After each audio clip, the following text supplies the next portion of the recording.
Israel doma motong biru-biru Paska, laho marningot haluaon sian Mesir, ai debata do patu. Shalom, salam sejahtera umat Allah yang berbahagia. Pada hari ini kita telah memasuki hari Kamis Putih, di mana hari Kamis Putih ini adalah mengakhiri masa Prapaskah yang sudah kita mulai sejak hari Rabu Abu, dan kemudian juga mengakhiri masa puasa tahunan kita yang telah kita mulai pada hari Minggu Prapaskah yang pertama. Saudara-saudari sekalian dalam Tuhan, khususnya jemaat umat beriman di Paroki Sakramen Maha Kudus Kisaran, kita ingat bahwa sekarang kita lagi dilanda pandemi COVID-19. Maka karena itu kita tidak bisa merayakan seluruh perayaan Pekan Suci seperti tahun-tahun yang lalu atau sebagaimana biasanya.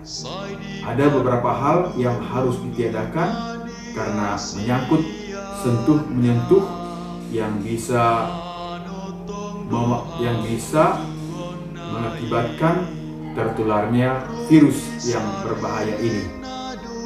Saudara sekalian, hari Kamis Putih adalah awal dimulainya Trihari Paskah atau 3 hari Paskah. Jadi hari Paskah itu sesungguhnya sudah kita mulai sejak hari Kamis Putih. Hari Kamis Putih dimulai dengan misa sore atau misa malam hari. Hari Kamis Putih ini adalah peringatan perjamuan malam terakhir bagi Yesus Kristus bersama para muridnya sebelum Yesus dikhianati oleh muridnya sendiri, yakni Yudas Iskariot.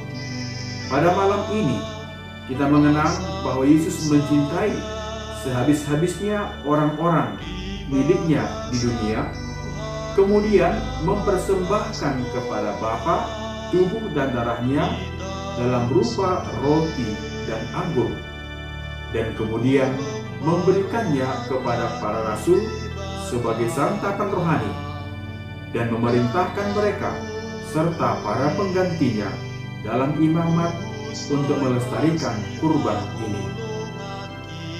Saudara sekalian, adapun misteri yang kita peringati dalam misa Kamis Putih ini, yang pertama adalah pendirian sakramen Ekaristi. Bolehlah kita katakan kita merayakan hari lahirnya sakramen Ekaristi. Kemudian hari lahirnya sakramen imamat. Dan yang ketiga adalah perintah Yesus mengenai cinta persaudaraan. Mengapa disebut malam ini adalah pendirian sakramen Ekaristi? Karena pada malam perjamuan terakhir, Yesus menyerahkan dirinya, tubuhnya dan darahnya dalam rupa roti anggur. Ketika ia memberikan roti itu, ia mengatakan, "Inilah tubuhku yang diserahkan bagimu." Ketika dia menyerahkan darahnya, dia mengatakan dalam anggur itu, "Inilah darahku yang dikurbankan bagimu, bagi pengampunan dosa. Lakukanlah ini sebagai kenangan akan aku." Itulah makanya kalau kita merayakan Ekaristi, roti dan anggur adalah berubah menjadi tubuh dan darah Kristus. Rupanya tetap roti dan anggur, tetapi esensinya atau hakikatnya berubah menjadi darah dan menjadi tubuh Kristus. Yang kedua, sakramen imamat. Karena pada saat ini Yesus menyerahkan pengorbanan itu kepada para murid-Nya dengan berkata, "Lakukanlah." Oleh karena itu dalam Ekaristi yang boleh merayakan atau memimpin Ekaristi adalah para imam. Dalam Ekaristi, di sanalah imam bertindak dalam dan atas nama Kristus. Bagaimanapun pribadi imam tersebut, namun ketika dia telah di belakang altar mempersembahkan kurban, roti dan anggur, di sana dia bertindak sebagai Kristus, bertindak dalam dan atas nama Tuhan kita Yesus Kristus. Yang ketiga, Yesus memberikan teladan cinta kasih sehabis-habisnya dengan membasuh kaki para murid-Nya. Suatu aktivitas yang hina karena dia membasuh kaki para murid sebagai tanda kerendahan, sebagai simbol pelayanan kepada siapapun. Saudara-saudara yang terkasih dalam Tuhan, maka marilah kita memasuki Trihari Paskah ini dengan sungguh-sungguh kita mengamalkannya, menghayatinya. Pada misa ini ataupun pada ibadat sabda, pada saat madah kemuliaan, lonceng gereja dibunyikan, namun sesudah itu lonceng gereja tidak lagi dibunyikan sampai pada perayaan Vigili Malam Paskah. Demikian juga alat-alat musik seperti organ tidak boleh lagi dinyanyikan sejak labu kemuliaan pada hari Jumat Agung sampai nanti pada Vigili Malam Paskah. Ini semua adalah simbol-simbol yang menandakan. Dalam liturgi pun ditandakan itu dengan mengurangi alat-alat yang memeriahkan segala nyanyian atau bentuk-bentuk musik, supaya dengan demikian kita dapat menghayati lebih sungguh-sungguh di mana Yesus akan mengalami penderitaan, akan mengalami kesusahan, karena ia diserahkan sendiri oleh murid-Nya, yakni Yudas Iskariot.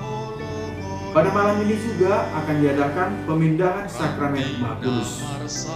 Pemindahan sakramen Maha Kudus ini berkaitan erat dengan liturgi Jumat Agung, di mana pada Jumat Agung tidak dirayakan Ekaristi, tetapi hanya liturgi sabda dan pembagian komuni kudus.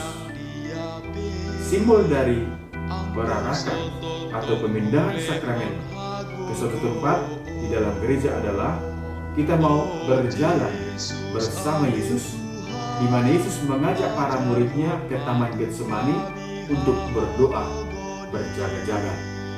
Walaupun pada akhirnya para murid-Nya tidak mampu dan tidak tahan berjaga bersama dengan Yesus. Akhir dari perayaan ini tidak lagi ditutup dengan lagu, tetapi liturgi menganjurkan supaya umat beriman mengadakan tuburan atau doa bersama di hadapan sakramen Maha Kudus. Di hadapan sakramen Maha Kudus itu kita mau bertahan, kita mau tinggal bersama dengan Yesus yang akan menderita. Kita hendak ambil bagian dalam penderitaan Tuhan Yesus.